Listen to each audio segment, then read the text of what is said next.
Let's show you outside before you step out this morning. You're overlooking the War Memorial in downtown Indianapolis.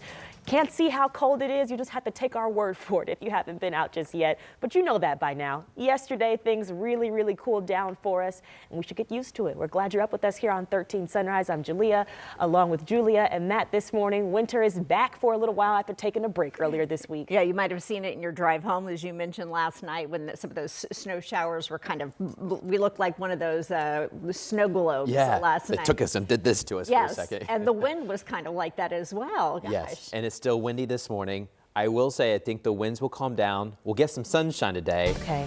I don't think it's going to help much. It's going to be cold, but at least we'll have some sunshine.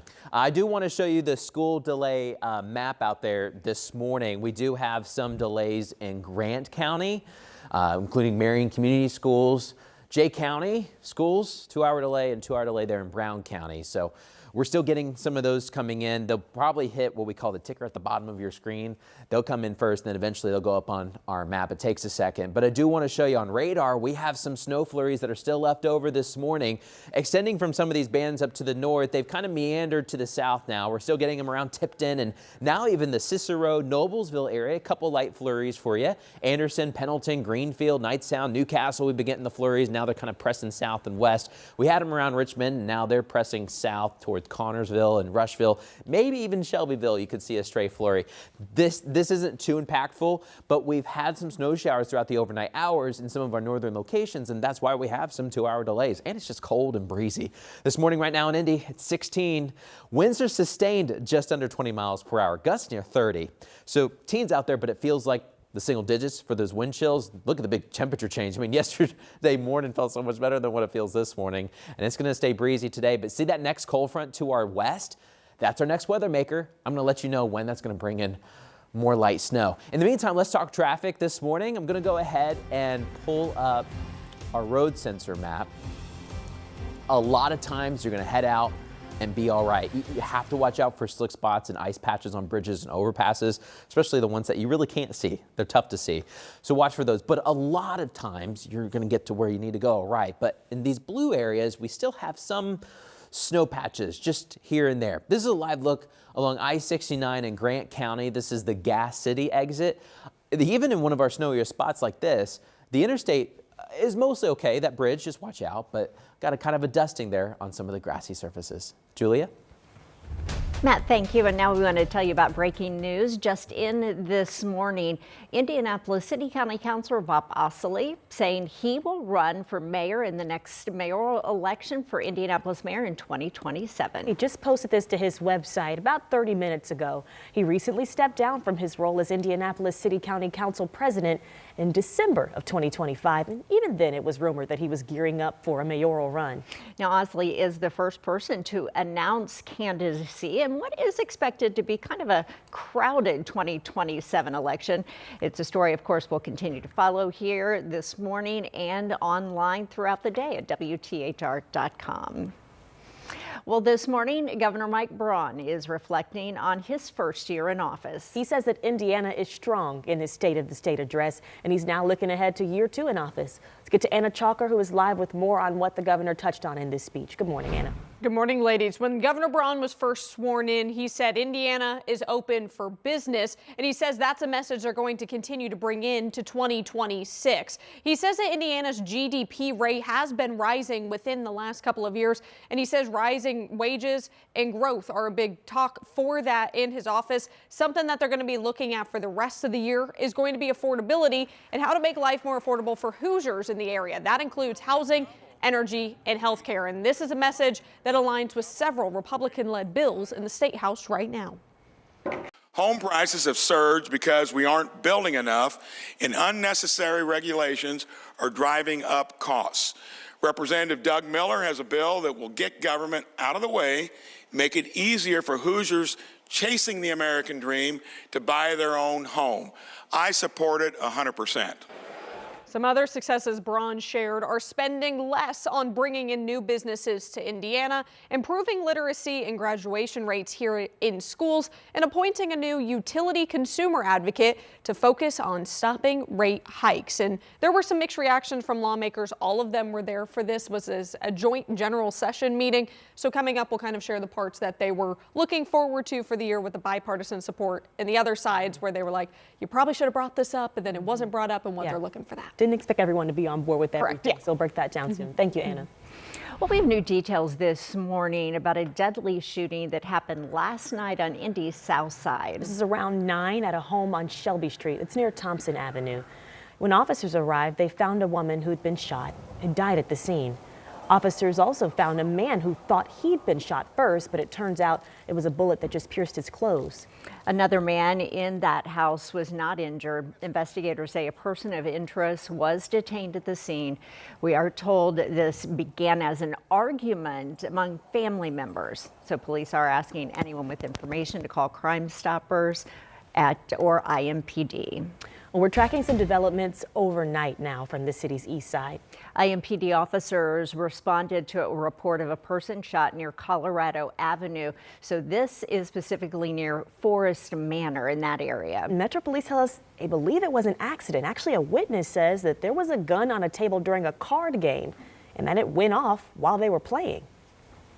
I always try to take an opportunity like this to remind people if you're going to be doing anything with firearms, treat them all as being loaded, and also make sure you point the muzzle in a safe direction. IMPD says that the person shot, though, is in critical condition, so we'll keep an eye on this case.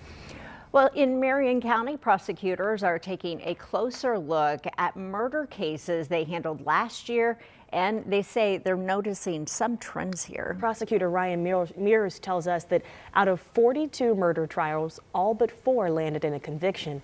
They filed 86 new murder cases in Marion County last year. But listen to this, 26 of the suspects charged were teenagers. More than half of the new cases were people with no or non-violent criminal histories. Mears also said most cases filed stemmed from disputes or revenge and called it an alarming trend. People are getting into arguments, people are getting into fights over dumb things. I mean, we literally had someone who lost their life over someone honking a horn. These are the types of incidents that too oftentimes result in gun violence. We have reached out to other counties here in central Indiana so that we can compare conviction rates in other counties. We, of course, will let you know when we hear back from that. Well, community members are voicing their concerns once again over a potential data center moving into their neighborhood. This time in Pike Township, where both state and local leaders are now joining the conversation. Marina Silva is in studio this morning. Tell us about some of the reaction this is happening on the northwest side. Well, we've been talking for months in and around the city of data centers going up. So now neighbors in Pike Township, they're pushing back pretty hard against what could be the next one.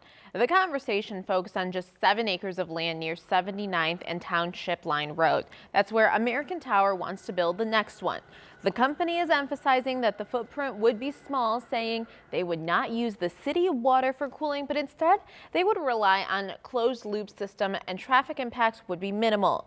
They also told residents at that meeting that the backup diesel generators would only run during testing or emergencies.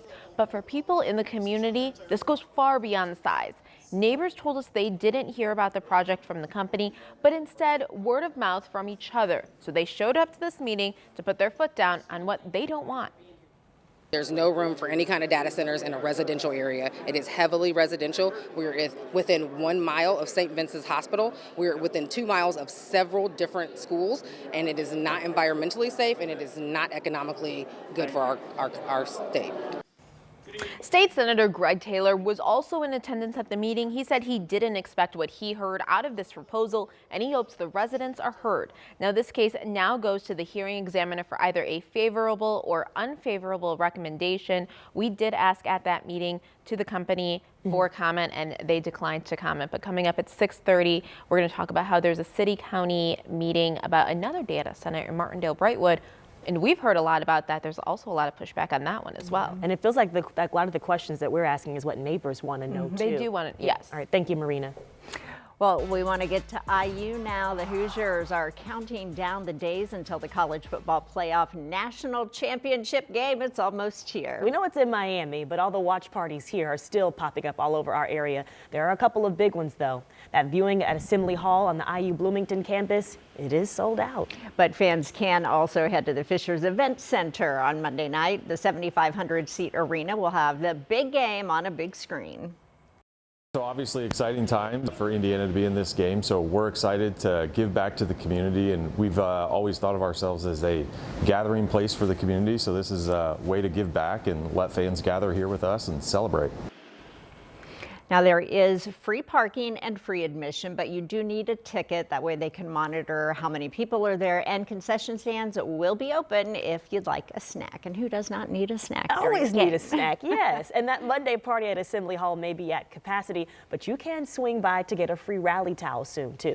Yeah, so that is from 5 to 6:30 while supplies last. Those towel giveaway the last week one, if you saw that one, people lined up around the building there in Bloomington, so it was a huge crowd. We've got you covered from Miami. We will be live from Florida starting tomorrow. This is the crew that'll be there representing Dominic Miranda, Eli Gain. They're all leading our coverage alongside Samantha Johnson and Dustin Grove. So get ready to see all of their coverage right here on Channel 13 and streaming on WTHR Plus soon. Well, we're coming up on 6/11 on your Thursday. A man shot during an encounter with ICE. Another shooting last night in Minneapolis. The message from city leaders as protests against immigration operations continue. And NASA, they're back with astronauts on Earth after a medical issue in space overnight. We'll show you the moment that the crew touched down just a few hours ago.